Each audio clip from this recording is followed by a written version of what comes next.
is up? It is your Lord Octopussy, and I'm here with my chapter review for Dead by Daylight's brand new chapter DLC, Chapter 19, All Kill, starring Korea.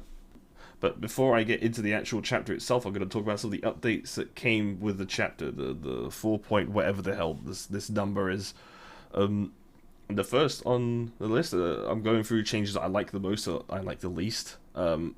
Is the blight changes. The blight now has a raised camera point of view, and according to the devs, it was apparently not meant to be like that, or something went weird. I'm not entirely sure how you fuck up an entire set of animations. Honestly, I've seen much more questionable things in this game, as you'll soon see. But now he's the correct height. He can now see over vaults. He can see over short wall loops. It feels a lot smoother, or at least it feels a lot nicer, less nauseating to play him. One thing you may note is you think he's moving slower, which he's not. It's just a sort of human perception trick thing. It's the reason why Hag can feel fast, even though she's one of the slower killers. In fact, she is theoretically the second slowest killer, tied for second slowest with a bunch of others. Well, third slowest, sorry, tied with a bunch of others. So his height, his camera changes all good. There's some really weird shit going on right now. I don't know if it was intentional, but if you swing and hit an object, you'll hit it and not slide, and then you will go into this weird you'll go into the normal syringe animation, but you don't actually have the syringe, and there's no audio for it. So I'm not entirely sure what's going on there. And there's also these really weird collision bugs where you're sliding off things that you should 100% be colliding with. You've probably seen some clips already, sliding off a shack wall, sliding off of rocks, sliding off of trees, just all sorts of shit that you shouldn't really be sliding off of. And I think what everyone is saying, you have to look down if you want to collide, or you have to, I don't know if you can look down, but you have to move your mouse down. And apparently that enables you to collide. I'm hoping that gets fixed very, very soon, because that is not good. But I'm certain it's an unintended feature. But overall, it's a lot less sickening to play Blight. It's the reason why I stopped playing Blight, is because I started playing other killers and this camera's really low, and it made me feel sick. Or it didn't make me feel severe, it just really wasn't pleasant for me. So overall, it's probably the best change that they've made to the update, to the game. Yes, English words. Thank you. And speaking of English and words, let's go into Wraith. Wraith has got a buff. A buff nerf, but mostly buff. In fact, nearly entirely buff. Wraith now moves at a 6 meter per second, or 150% movement speed, while he's cloaked. And previously it was 5.06 meters per second, or 126%, I believe. Which, is a really good thing, because that was just Purple Windstorm. If you wanted to move 150%, I believe it was just Purple Windstorm. And that was, and that has just been made base kit, because you also now slow down when you uncloak. You used to move at 2.24 meters per second originally, as opposed to now where it's 1. So it might be 0.024. I'm not entirely sure whether my notes are correct or not. I have two different numbers written down here for some reason. But it was over 2 meters a second when you were uncloaking previously, and now it's 1.6 meters per second, and it's noticeable. You can feel that difference. And there's also this, I think the Clean said this, it's an unintended feature where you gain your speed boost shortly after you uncloak. It's a bug. Whoopity-doo. And his Windstorm add-ons have been buff nerfed. They've had the movement speed reduction removed, so you're not just playing original Wraith where you're standing still when you uncloak. And they nerfed the numbers on it, so you're not going 300%, 8 meters a second movement speed, or whatever the numbers would have been. It's all just to compensate, really. This is all good. These are all good changes to Wraith. Well, besides from just slowing down, it's a good change for Wraith. It has more add-on variety, and hopefully we'll be seeing less people running Windstorm, because more people running Shadow Dance or Serpent. I don't know, Bone Clapper, Ghost. Just some more interesting add-ons. Because Windstorm is, at least you can still run Windstorm, and it's still really strong. There's definitely there's more options that are now viable. And the last part of the update, and it's the part that I am on the fence about. Overall, it's a net positive, but also I think it was really overkill, and that's the DS nerf. Now, Decisive Strike will deactivate if you, like, there's a lot of conditions to it. If you do a generator, if you're healing, including yourself, cleansing totems, or unhooking. I believe these are the 4 deactivation conditions for Decisive, and again, it's the right direction to go in with the perk because it could be used extremely aggressively. But now, with it deactivating like that, it can kind of... You can exploit it. As a killer, you can exploit it very easily. It hasn't been out for long enough for me to say whether it's just gonna kill DS or not. Maybe, I'm hoping it kind of does, because you just see it every game at this point, and there's like no perk variety. Same with killer, you know. I mean, it's not the same on both sides. Very little perk variety. And I generally think that they went overkill with the DS nerf, though. My idea for if they wanted to go this direction of having a deactivation condition, it should have been like, instead of it immediately deactivating, it makes the timer go down 4 times faster. And I've done like maths for it. Another part that I don't agree with is it deactivating, and I don't think it should even do the 4 times faster thing if you're healing yourself. I don't think it should apply if you heal yourself. I think you should 100% be allowed to heal yourself with DS still up, because you're not using it offensively, really. You're using it to get yourself into a safer position, because the only way you're going to heal yourself is if you have a medkit, or if you have self-care. If you have inner strength, you're going to lose like a huge chunk of your decisive because you're cleansing a totem. And if you use solidarity, you're healing someone else, so you're going to lose that from that. And I personally don't think that's, like, especially if they run self-care and they go off at the corner of the map in self-care, that's like, or even if they just go to a safer spot in self-care, they're still like wasting over half their DS just in self-care. But again, mostly positive change, but I think they went a bit overkill with it. And this is coming from a killer main's perspective. And now we can finally get onto the all-kill chapter itself. So we have the new survivor, Yun-Jin Lee. Decent aesthetic, really annoying sounds. Like, I'll say they're not probably as irritating as like Elodie's, but definitely irritating sounds. But we're mainly here for the perks, because that's the only thing you really even get a survivor for, is either if you like how they look or sound, or their perks. And her perks, she has 2 shit perks and 1 fun perk, but none of them are going to be meta changing, which is, you know, good, because the devs said they don't want to meta changing perks. Fast track, you can kind of get some use out of. My friend was saying that he managed to get came in clutch towards the end of the game anyway, which was really nice. So it can be used to at least some effect. Self-preservation, just kind of purely useless. I still don't think it's going to be worth it. Like, 12 meters is... Like, it needs to make you completely silent for it to even be any effective, but I think it only... If I remember reading the description correctly, it's scratch marks, blood, and grunts of pain. So it doesn't stop, you know, your footprints or sounds of breathing. And then you have a smash hit, which is actually a really fun perk. In the PTB, I managed to use it with power struggle, and it works. So it's really really fun for that build. If you wanna make the holy trinity of flip flop, power struggle, and smash hit. But it can also, like, if you're not using it, it kind of also promotes pallet camping, which, you know, kind of not a good idea. But overall, it's fine. Get some gimmicky perks, some okay-ish lore. Didn't really read too much into her lore, I'm not gonna lie. But, you know, that's fine. If you don't like her design, I really wouldn't bother. Like, there's no perks that are really gonna shake up anything. And then, onto probably the worst part of this whole chapter, and that's the Trickster. And I'm gonna go with the positives on the Trickster first, because I'm gonna fucking rail on this guy afterwards. So I love everything about the Trickster. His, like, design, the music, his audio design, his personality.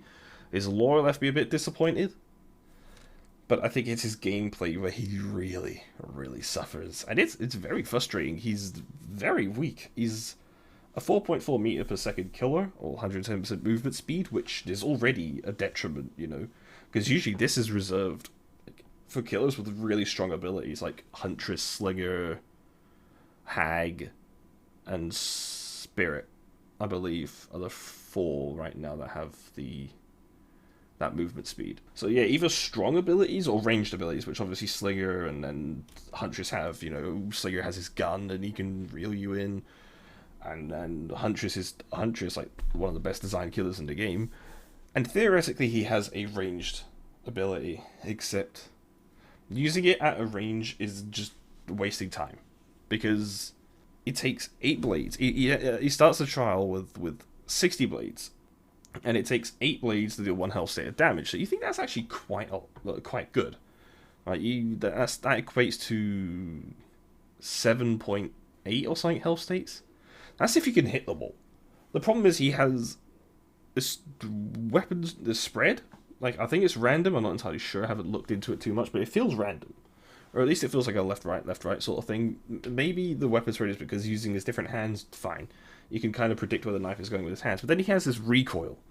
And the recoil makes very fucking little sense to me. Because, A, they're knives. You're not going to get, you get more recoil using little throwing knives than you do Deathslinger's rifle. And B, it makes it even harder to hit your blades, which, given they're a really small projectile, could really kind of hard to hit, especially if the survivors are moving very erratically. And you move slower than survivors while you're holding out the blades. You're moving at like 3 point... I cannot remember the speed of which you walk whilst you have the knives out. It's like 3.98, something like that. It's like just slower than survivors, but it's enough for them to, basically start running around a building or a rock. And you're basically fucked. And the knives itself, because you're going to be missing them a lot. You're not going to be able to hit every single knife. At least, most people aren't. Same with Huntress. You're not going to hit most Huntress hatchets. Or you're going to miss Huntress hatchets. But with these knives, you're going to be missing them. And as you're missing them, there's this... So the way the damage works is based on something called laceration. And like I said, it requires 8 of these to reach maximum laceration. And once you've done that, they take a health state of damage. The problem is if you don't hit them for a short amount of time, and I mean there's a very short amount of time, then their laceration will begin to decay, which means you will need even more knives to deal your health state of damage. And that's where the problem comes in. It's mainly the laceration decay is the main problem with this guy. And then, of course, well, that's the big problem. That's the huge underlying issue with him, I think. But then he has a second one. Not as huge, because it's not a consistent part. It should be a consistent part of his gameplay. It could be updated, it could be reworked to be a more consistent part of his gameplay, but right now it isn't, and that's main event. And main event, you have to hit, like, I think it's a total of like 40 knives or something like that to reach main event. I'm not entirely sure. Didn't check the wiki that deep. So you hit knives and you charge up this power gauge, and then once you hit maximum, it starts to go down. It goes red, and it starts to go down, and you have 50, it goes down 15 seconds, and if you don't activate it during them 15 seconds, you lose it, and you have to build it all the way back up again.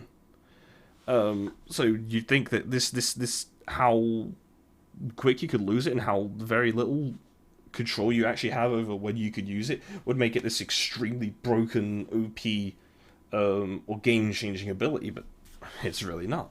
It's extremely situational, and given the fact that you have very little to no control over when you can activate it, unless you want to 99 your main event and then play as Huntress until you get that one situation where you think you could use it. Yeah, there's the problem. So the ability, there you go, 3.68 meters a second.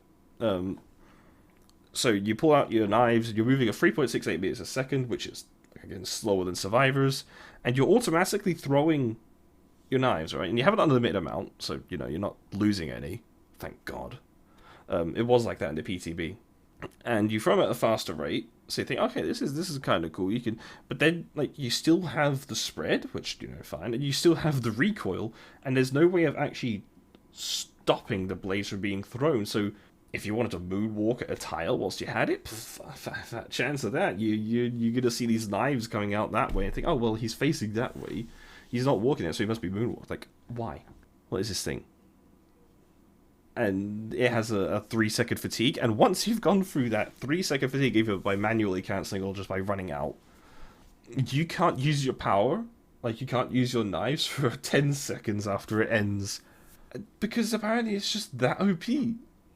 I'm very confused on this killer's design. I spent a whole stream trying to figure out what his powers meant to be, where his strength lies in, and he just has none. I've been told that, oh, with his ability you will eventually down someone, but it's like, that's just Old Legion at that point, and no one liked Old Legion. No one thought it was fun to play against Old Legion. And it's the same with Trickster. I don't think it's actually fun to play against him. Like, unless you just want an easy game that you could stomp, then sure. I mean, I guess it's fun, but like, the only counterplay is just break line of sight and wait for your laceration bead to decay, and then boom, you make it and waste more time. Where it's more effective to N1 in that place, again, you're playing an N1 killer that's moving 110%, just play Trapper, or Clown, or Wraith, or Myers, or anyone. And then he has kind of this one hidden benefit that I don't know if it was intentional, but I mean, it probably won't ever get taken out. And it's if you down someone at the exit gate with your blades, they're locked into this animation before they fall onto the ground. And you can still pick them up during that animation, but they won't fall out of the exit gate. So you can technically use it to get someone at the exit gate, but it's not something you should rely on to get kills, because like the end game is the end. Like, it's I don't know. He has add-ons, and his add-ons are okay. The brown, green, and yellow ones are okay. Mostly meaningless, barring, you know, Yumi's murder, which is the one that makes it take less blades to. And I think it's like one less, so you take 7 instead of 8, which, you know, it is useful. It's a useful one. Probably his best add-on, and maybe his movement speed add-ons are also like decent. You still won't move faster than survivors whilst holding out your blades, but who the fuck cares? It has some really interesting purple add-ons. Diamond Cuff Links are really good. Don't sleep on them. And Cut Through Single is probably one of my favourites. And I actually really like Edge of Revival album. And I think if they reworked that, there's some of these that should just be base kits to make it at least a bit more unique, but I'm going to wait for the dust to settle a little bit and then just incorporate it into my series I'm doing. His iridescent add-ons also kind of fun, you know. Well, at least his iridescent photo card is interesting, because part of his gameplay is if you get a survivor in a corner, you can throw your blades and then M1 quickly, kind of similar to Huntress, you know, the M2 into M1. But with the iridescent photo card, because they won't gain the speed boost for being injured, so you just could immediately M1 and chase really quick. So it's a really interesting add-on that I probably should play around with more a little bit. Death Throws compilation is useless because of how stupid his thing is. Maybe you can make some use of it if you're trying to be precise, but I don't know. I don't feel like it's gonna be that good. And Trick Blades. This is something that people say should be base kit. I don't agree. I think Trick Blades are actually kind of useless. You can't actually reliably get hits with Trick Blades because of the collision boxes, or the collision of the like environment. And even with 2, it's just gonna go all over the place. Like, I tried to make it work, but it just doesn't work. And moving on to his teachable perks, Showstopper is kind of memey, very situational. Hex Crowd Control is just avoided Bamboozle, and No Way Out is okay. I think it needs a small buff. Whether you want to buff the numbers or maybe make it like a micro Blood Warden where you could see auras run the gate is not for me decision right now. It's just ideas on top of my head, but like I said, his perks aren't going to be game changing either. You know, maybe No Way Out can work. It's a healthy designed perk. You know, very similar to Barbecue. It prevents you. It rewards you for not tunneling, even if it's at the end game. It kind of fixes its own problem, but you know, that's just a discussion for another day. I'm here to just give a review. So my final thoughts on this chapter is an aesthetically pleasing disappointment, is what I'd say. Disappointed in the Trickster's ability. I'm disappointed in his lore a little bit. That's a discussion for another day. I'm disappointed in the new Survivor's fucking audio, because for some reason they can't do female audio right. It's always like really loud and annoying. Like, I get that it needs to be louder to balance out the fact they're small character models, but can I just do it better? I don't know where I'm going on with this tangent. Overall, it's a chapter that I would not recommend buying right now. Unless you just really want a specific perk, or you really like the Survivor, I wouldn't get it. It's not worth it. And with that out of the way, I will see you all again soon, and I hope you all have a good day. See ya.